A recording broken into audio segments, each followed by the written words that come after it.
الحمدللہ وحدہ لا شریک لہ والصلاۃ والسلام علی من لا نبی بعدہ۔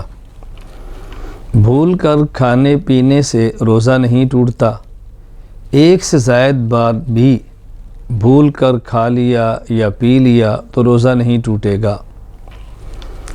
ایک شخص کو بھول کر کھاتے پیتے ہوئے دیکھا، یعنی کوئی شخص بھول گیا اور کھا رہا تھا پی رہا تھا، اگر وہ طاقتور ہے برداشت کر سکتا ہے تو اس کو یاد دلانا واجب ہے، اور اگر کمزور ہے اس کے لیے روزہ برداشت کرنا مشکل ہے تو اس کو یاد نہ دلائیں۔ وہ بھول کر کھا رہا ہے، بھول کر پی رہا ہے، اس کو کھانے اور پینے دیں۔ تھوک نگلنے سے روزہ نہیں ٹوٹتا، تھوک کم ہو یا تھوک زیادہ ہو، یعنی ایک ہے باہر گرے تھوک کو چاٹنا، نہ تھوک منہ کے اندر ہے، اندر ہی واپس چلا جائے، یہ ہے تھوک کو نگلنا۔ تو چاٹنے سے تو ٹوٹ جائے گا، کوئی شخص چاٹتا نہیں ہے لیکن خدا نخواستہ کوئی ایسا کر لے، ہاں البتہ تھوک کو نگلنے سے روزہ نہیں ٹوٹتا، تھوک کم ہو یا زیادہ۔ اگر پان کھا کر خوب کلی غرغرہ کر کے منہ کو صاف کر لیا لیکن تھوک میں سرخی باقی ہے اور تھوک نگلا اور سرخی ساتھ گئی تو اس سے روزہ نہیں ٹوٹتا۔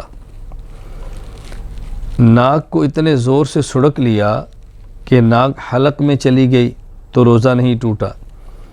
اسی طرح منہ کی رال ہے، سڑک کر نگل گیا، اس سے بھی روزہ نہیں ٹوٹتا۔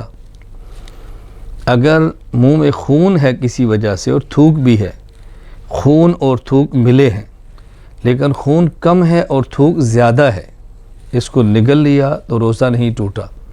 خون زیادہ ہے، تھوک کم ہے، نگل لیا، اب روزہ ٹوٹے گا۔ اگر زبان سے کوئی چیز چکھ لی اور باہر تھوک دی تو اس سے روزہ نہیں ٹوٹتا، لیکن بلا وجہ ایسا کرنا مکروہ ہے۔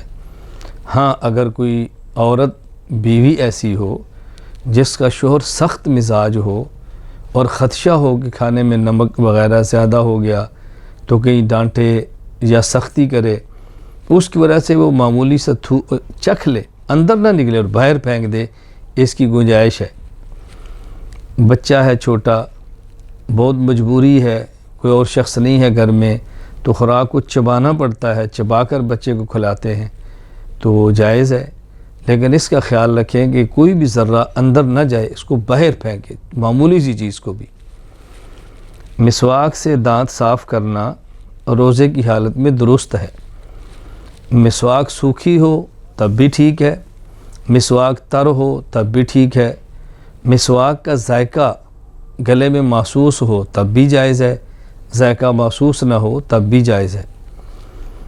کوئی شخص اپنا خون کسی کو دے یا کسی کا خون لگوائے، انجیکشن لگوائے، ڈرپ لگوائے، اس سے روزہ نہیں ٹوٹتا، لیکن بغیر ضرورت شدیدہ کے ایسا کرنا مکروہ ہے، یوں کرنا نہیں چاہیے، لیکن کر لیا تو اس سے روزہ ٹوٹے گا نہیں۔